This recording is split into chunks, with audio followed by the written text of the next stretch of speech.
तर रात्रीच्या जेवणासाठी चवळीची आमटी, मेथी, चपाती आणि नाचणीची भाकरी होती. नाचणीची भाकरी फक्त माझ्यासाठी असते, चपाती अमोल आणि मुलांसाठी असते. तर ही मेथीची भाजी मी कशी केली हे तुम्हाला दाखवते आता. त्या दिवशी ही मुगाची डाळ टाकून केलेली ना, तर तोच व्हिडिओ मी आता टाकणार आहे. आजच्या मेथीच्या भाजीत मी फक्त खोबरं टाकलेलं आहे, पण मुगाची डाळ ना मला खूप आवडते. त्याच्यामुळे मी मुगाची डाळ टाकून करणार, कारण कडवटपणा पण त्याचा कमी होतो ओलं खोबरं टाकलं ना तरी. तर इथे मेथी स्वच्छ करून झाल्यावर छान अशी धुवून घेतलेली आहे, नितळत ठेवलेली आहे. कवळी होती ना त्याच्यामुळे मोडूनच घेतलेली आहे. तर तेल गरम करायला मी इथे ठेवलं. मोहरी टाकून घेतली, जिरं टाकून घेतलं, अद्रक टाकून लसूण टाकून घ्यायचं आहे. लसूण छान असा बारीक ठेचून घेतलेला आहे हा बघा. आणि मिरची पण ठेचूनच घेतलेली आहे. टोमॅटो टाकून घ्यायचा आहे. तो ऑप्शनल आहे, टोमॅटो तुम्हाला पाहिजे असेल तर टाका, नाही टाकला तरी चालेल. आणि मुगाची डाळ मी भिजवलेली टाकून घेतलेली आहे. थोडंसं वाफवून घ्यायचे आणि नंतर आपल्या मेथीची भाजी ह्याच्यामध्ये टाकून घ्यायची. मुगाची डाळ आहे, भिजत घातली ना तर लवकरच शिजते, त्याच्यामुळे मी सकाळीच भिजत घातलेली होती. तर छान अशी मुरल्या गेलेली आहे ती. आणि भाजी ना छान अशी व्यवस्थित वरतून खालपर्यंत असं खालून वरून असं हलवून घ्यायचं आहे आणि वाफ काढून घ्यायची. तुम्हाला हवे तर ओलं खोबरं टाकू शकता किंवा शेंगदाण्याचं कूट टाकू शकता. सध्या भाजी नेहमीच खायची ना, तर म्हणून मी वेगवेगळ्या पद्धतीचीच बनवते. सध्या खूप कांदा टाकते, कधी कधी खूप खोबरं टाकते, कधी कधी खूप मुगाची डाळ टाकते. तर मीठ टाकून घेतलेलं आणि भाजी तयार झालेली आहे. तर चला या जेवायला. अन्वी, नमस्कार मंडळी, कशा सगळे मजेत आहात ना? तर नवीन दिवसाची नवीन सुरुवात, अन्वीची तयारी झालेली आहे. आता तिच्या स्कूलमध्ये फंक्शन आहे इंडिपेंडन्स डेचं. त्याची मी तयारी पूर्ण केलेली आहे. काल ड्रेस आणलेला आहे. थांब अन्वी, थांब, बघू दे. आणि हिला ना टिकली बघा अशी लावली. बघू टिकली दाखव. हे बघा, जनगण मन. हा, तो नाही, तो हात घ्यायचा बाबूले. हा, व्हेरी गुड. जय हिंद.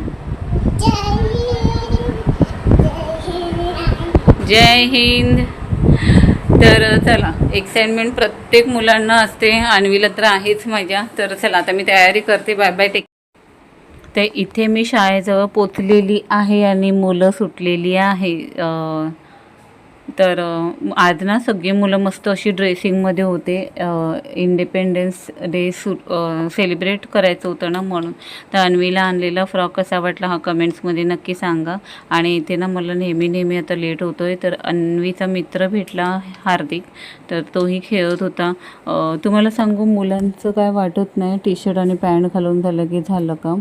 पण मुलींचं कसं माहिती आहे, मग त्यांना फ्रॉक घाला, मग त्या ज्वेलरी, मग त्या नेल पेंट लावा, असं बरेच प्रकार असतात. ते इथे मॅडम एवढ्या मस्ती करत होत्या ना.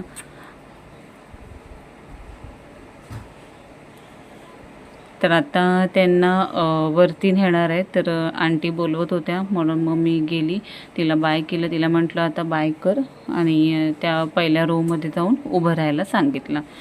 तर तिची मस्ती चालूच होती. छान छान कपडे आणि ड्रेसिंग करून आलेली होती मुलं. तर मी निघाली घरी जायला, कारण आम्ही हार्दिकला घेऊन जातो आणि अन्वीला स्कूलमध्ये ड्रॉप करतो. तर घरी आल्यावर आई बोलली आज शुक्रवार आहे, आपल्याकडे घावणीच होता, तर घावणे करशील का? तर आईने मला नाचणीच्या भाकऱ्या केलेल्या आणि मी म्हटलं ठीक आहे, शेंगांची भाजी करते. मस्त शेंगा कवळ्या भेटलेल्या त्या आणल्या आणि बटाटा टाकून घेतलेला आहे. आणि इथे मी घावणं करत आहे. शुक्रवारचं आमच्याकडे घावणंच असतं.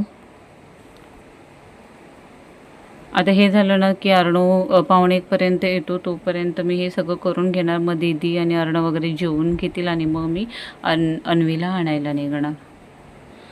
सध्या डायबिटीजच्या गोळ्या चालू आहेत ना, त्याच्यामुळे असं थोडं थोडं का होईना खायचं काम करते मी. आई तर नाचणीची भाकरी 2 टायमाच्या करूनच ठेवते, जसं होईल तसं मी खाते. तर आता इथे जेवण वगैरे झाल्यानंतर ना मी निघाली अन्वीला आणायला. तुम्हाला दाखवते, ऊन एवढा होता ना की म्हणजे झळ लागत होती गरमीची. तर हे बघा, मार्केटमध्ये कोण नसतं दुपारच्या टायमाला, कारण अन्वी 2 वाजता सुटते आणि मी 1:30 वाजता घरातून निघते. तर ऊन बघा किती कडक पडलेलं आहे. तर इथे अन्वीला घेते मी. अन्वीला घेऊन आली. फळंवाला दिसला तर फळं घ्यायच्या नादात 1-2 रिक्षा गेल्या. तर चला ही व्हिडिओ इथेच थांबवते. व्हिडिओ आवडली असेल तर व्हिडिओला लाईक करा, शेअर करा, सबस्क्राईब करा आणि बेल आयकॉनवर क्लिक करा, जेणेकरून येणारे व्हिडिओचे अपडेट सगळ्यात आधी तुम्हाला येतील. अन्वीला पेर खूप आवडतो ना, म्हणून मी पेर घेतलेला आहे. डाळिंब आणि ॲपल सध्या तरी माझ्याकडे आहेत. तर बाय, टेक केअर आणि हां, काळजी घ्या.